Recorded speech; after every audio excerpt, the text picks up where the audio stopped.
Well, it is the order of Monday morning, and it's really Monday morning. Order of Monday morning. That's our secret sign. Hope you haven't forgotten it. Speaking of secret signs, today's July 1st, and for all of you who are celebrating your birthdays in July, happy birthday. Happy birthday. My birthday is, now when is it? Anyway, another Cancerian, another July birthday person was our dear departed friend, David P. Wilson. Now, David P. Wilson, when we first met him, he wasn't a writer at the time, but he became a writer, and he wrote under the name S. Jason Black. Okay. And back in 2009, the good folks at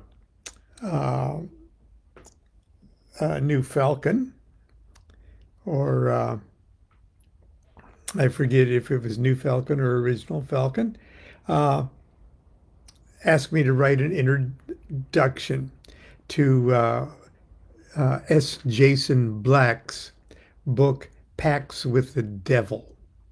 Now, he wrote Pacts with the Devil. He wrote Urban Voodoo. He did tons of illustration work, especially for the good folks at Falcon, the New Falcon and Original Falcon. And he was quite a character, and he was a dear, dear family friend who left us far too soon. But anyway, so I wrote a foreword to his book, Pacts with the Devil, and I'm going to read excerpts from it today. And I started it off with an epigraph from Joseph Conrad. The belief in a supernatural source of evil is not necessary. Men alone are quite capable of every wickedness. I met David P. Wilson, also known as S. Jason Black, 30 years ago this month. Okay, so it was in July. So I met him in July of 1979. It was at a pagan-themed party hosted by a mutual friend in Long Beach. It was obvious that David had already had a lot to drink before I arrived. He had cornered a small group of listeners and was holding forth quite uninhibitedly on the subject of demons. His audience of wide-eyed witches squirmed uncomfortably as he bombarded them with his rich baritone voice that required no affectation to be terrifyingly dramatic. I've told you about the Halloween party that was crashed by, well, anyway, get rid of them. Who are they? He had a wonderful voice. Okay. David obviously delighted in laying siege to the comfort zones of these sweet but naive dilettantes, not as an occult bully, but more along the lines of a sophisticated uncle who, for your own good, is not afraid to acquaint you with the dark side of life as well as its secret wonders. His physical features even reminded me of the mysterious Uncle Drosselmeyer from the Nutcracker Ballet. So, if you can conjure up a familiar image of Uncle Drosselmeyer, maybe some of your favorite ballets. When I say David Wilson or S. Jason Black, conjure that image, because that's pretty much him.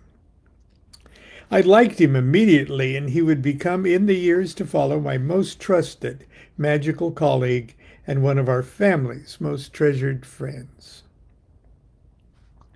As I had done a decade earlier, David escaped the infernal regions of the American Midwest shortly after finishing the hell of high school and headed to Southern California. The Golden State was far more promising an environment for someone of David's sexual orientation and artistic sensitivities. It was also a hotbed of occult activities, something that had captured his dramatic imagination since childhood. A few weeks after we met, he began attending my weekly Monday night magic classes and eventually joined the OTO. He served as our deacon in many Gnostic masses over the years, too. He was a good deacon. David was the most adventurous of all of our magical acquaintances. His audacity put off many of the more timid amongst our crowd, those who enjoyed talking about magic but hesitant to actually do anything. At magic class, he was the first to volunteer to sit in the triangle and be possessed by whatever elemental or planetary spirit or Goetic demon we happened to be evoking that week. More often than not, however, these early experiments were met with disappointment. "I get nothing," he would boom out like Basil Rathbone. All that changed on the evening of September 25th, 1980, when we turned our attention to the Enochian magic system of Dr. John Dee. The following is taken from my book, My Life with the Spirits, and I'm not going to quote that entire section. But needless to say, that after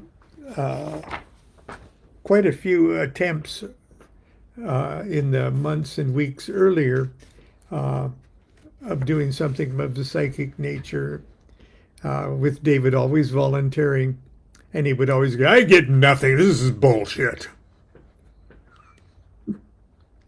That changed on this night, okay.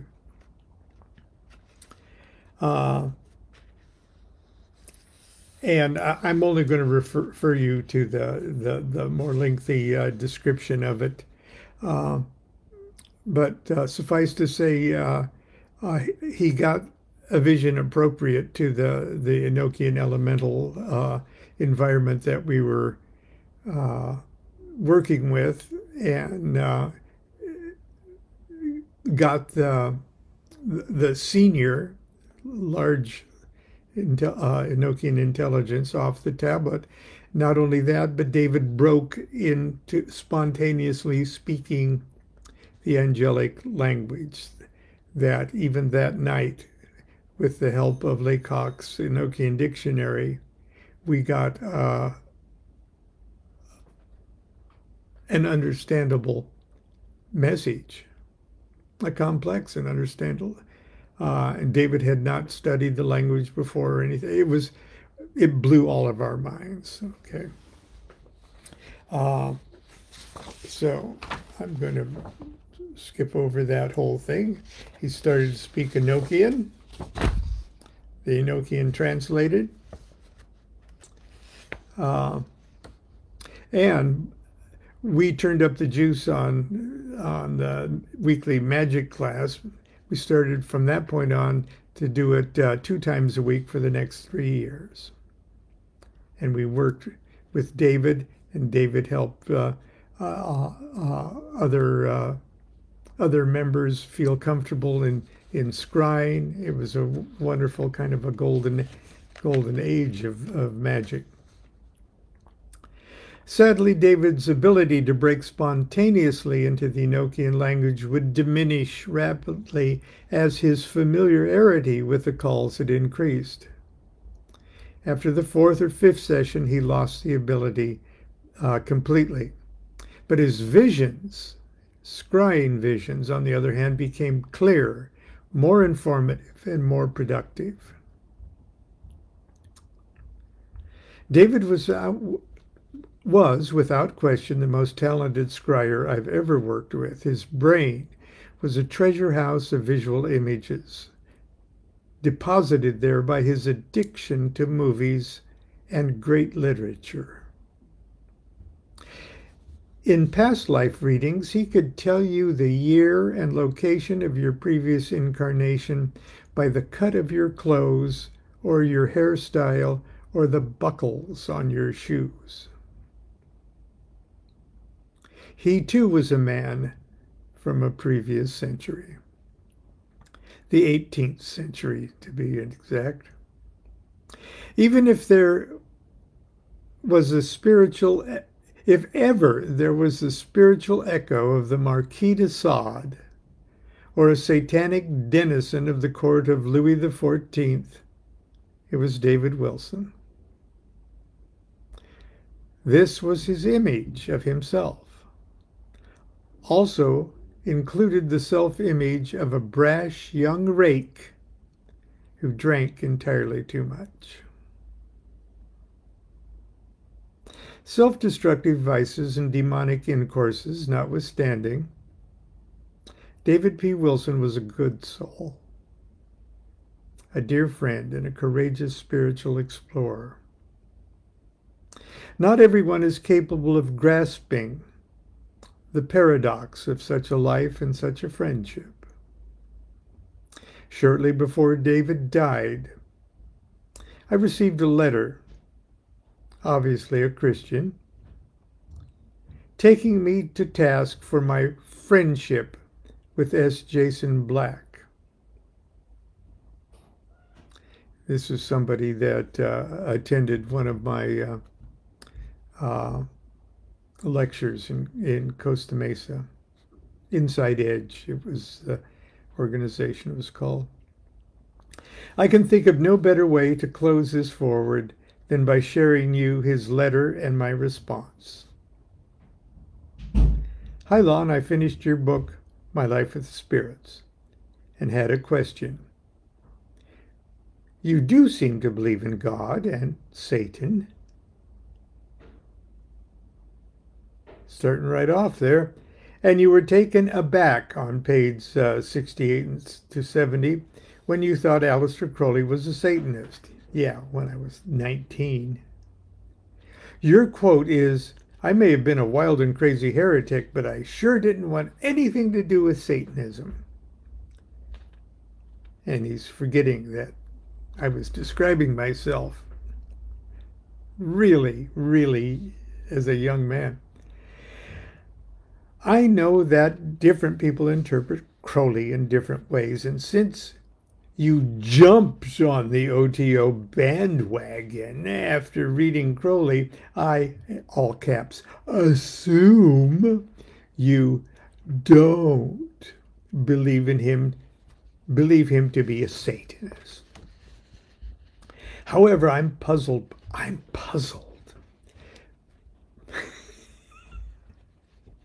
I'm sorry if you wrote this letter to me. I'm sorry. I hope you've come to your senses.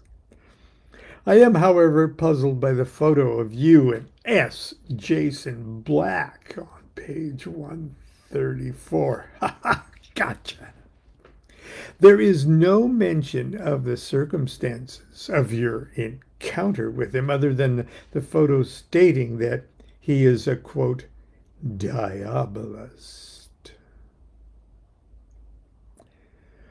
Why are you socializing after your previous comments against Satanism? And on page 101, you refer to trapping Orobos, the, quote, fiendish devil, in a triangle, as well as mentioning on page 93 and that the 72 spirits of the Goetia are fallen angels.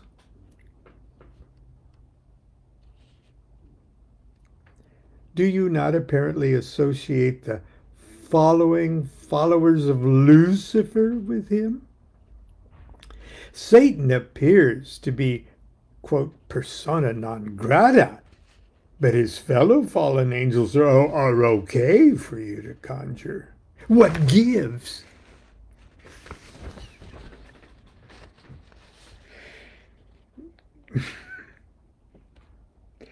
Okay, the guy was nice enough to write, or he was, I know he thought, oh, gotcha. Oh, you're a closet evil guy, aren't you? You know.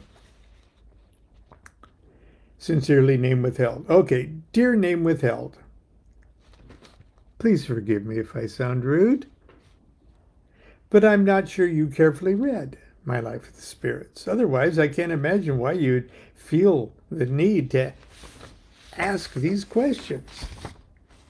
I think he just thumbed through and looked at the pictures. One of which was me and S. Jason Black, and I had my head shaved. We came, Doug and Karen James threw a come as your favorite hero or villains party. It was just a social event. And I shaved my head and beard, and it was along with a in-house magical retirement, so I shaved my head. So I put on a big floppy bow tie, Constance dressed me up, shaved my head, everything. And so I came as Aleister Crowley, kind of my favorite villain and hero. And S. Jason Black came as the Green Hornet with a, we got a picture of it. I posted it somewhere on Facebook. Okay. But I digress.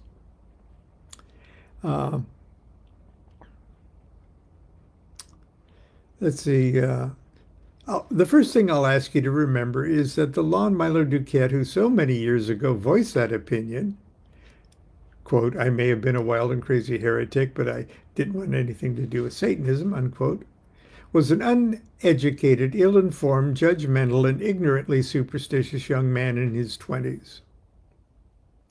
I did not realize at the time that Satanism I so hysterically feared when I harbored those thoughts was a figment of my imagination. I assure you that today, if I still thought that there was a God and a devil as defined by the Roman and Orthodox Christianity and by the majority of modern evangelical Christian, quote, thinkers, unquote, I still believe in the interpretation of Scripture that posits original sin, the fall of man, an all good God of wrath, an all evil devil. If I still believed that the human soul was a thing created to be bullied, blackmailed, browbeat into submission to a particular doctrine, theory, myth, or narrow spiritual worldview, or else be doomed to eternal torment, then I most certainly would run like the wind away from anything that even sounded like Satanism. Yes, I most definitely believe in God, but I'm pretty sure my concept of God is wildly different than yours. I believe in a God who is so big it can't have an opposite. That if that point of view is blasphemous, heretical, and satanic by your definition, then you might be inclined to mislabel me as Satanist. No, I don't believe Crowley was a Satanist as the term is commonly misunderstood. Yet, it's obvious his work and philosophy are incomprehensible to many people. And so because of their inability to find an accurate term, they mislabel it satanic. My understanding of fallen spirits, angels, gods, and demons is also obviously much different than yours. Perhaps if you would reread the chapter in My Life with the Spirits on the evocation of Ouroboros, you'd understand the true nature of Goetic evocation could more easily be discussed in the vocabulary of psychology. try to understand in what context I use the term fiendish devil. Who is it I'm really talking about? It is only the art form of evocation that appears to smack of a medieval worldview. Finally, why on earth would you be puzzled by the photo of me with S. Jason Black? I have a broad assortment of personal friends and professional colleagues. Physicians, politicians, writers, magicians, yogis, filmmakers, real estate brokers, psychologists, psychiatrists, sorcerers, publishers, musicians, dancers, artists, radio talk show hosts, left-wing activists, recording artists, Christians, Jews, atheists, Thelemites, Buddhists, pagans, and even people who call themselves Satanists. And yes, even the Diabolist says Jason Black, who is an old and dear family friend. We love these people. We socialize with them whenever we can, but not because they subscribe letter for letter to our beliefs or spiritual worldview, but because they're brilliant and unique individuals from whom we learn and who we learn from us. Individuals who tolerate us as we tolerate them. We socialize with them because when we do, we make ourselves part of a society that brings people together with different ideas, different tastes, and different gods, rather than a society that works to keep them separate. I hope this has been helpful. Now, fuck you. David died soon thereafter. Unfortunately, there was like far too many people on Earth for centuries. He succumbed to what they used to call the demon rum. Part of his self-image, which was, as far as it went, was that of almost Johnny Depp, Captain Jack Sparrow, half drunk all the time, but always on top of it, kind of thing. That eventually led to his early, much too early death. And Constance and I don't know how many times a week we say it, you know. I'm so mad at David Wilson for drinking himself to death. But it wasn't his diabolism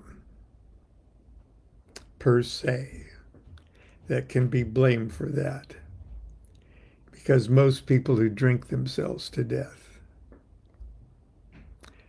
aren't diabolists, but they do have one major demon in their life.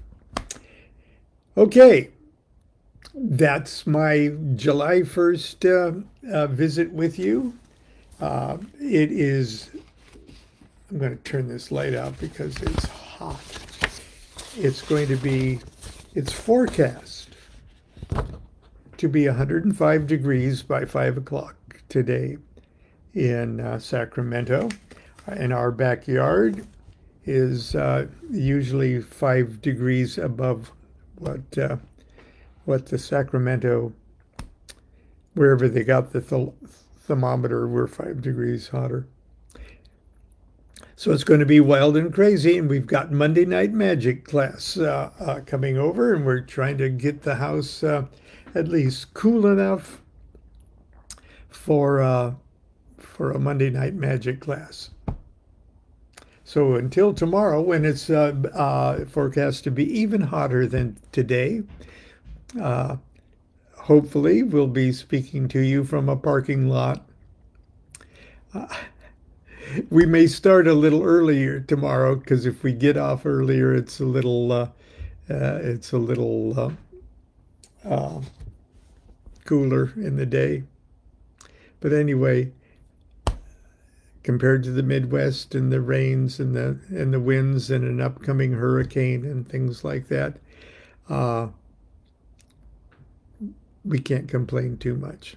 Anyway, that's it for today. I'm glad I didn't read that whole thing to you, but we miss David Wilson very much, and he was a dear friend of the family. Always made us laugh, and was just an almost Oscar Wilde level wit.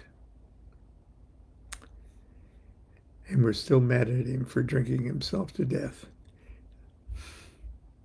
Until tomorrow, continue to be good to yourself, be good to each other. Do what thou wilt shall be the whole of the law. Love is the law, love under will.